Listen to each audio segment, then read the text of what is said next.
This is Steve. Steve's dead. Our friend Steve here died in a horrific car accident back in 2013 driving his Honda Civic. He wasn't wearing a seatbelt. See this infographic here?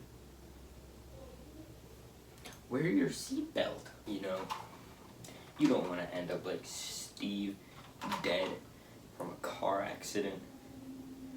Wear your seatbelt.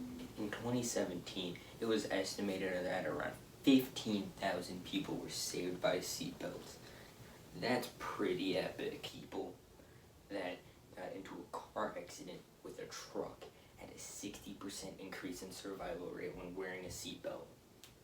You know, I was once alive like you until I got into a car accident and died because I wasn't wearing a seatbelt. Learn from my mistake.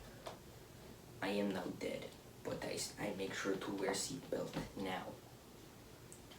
Learn from my mistake. Wear seatbelt.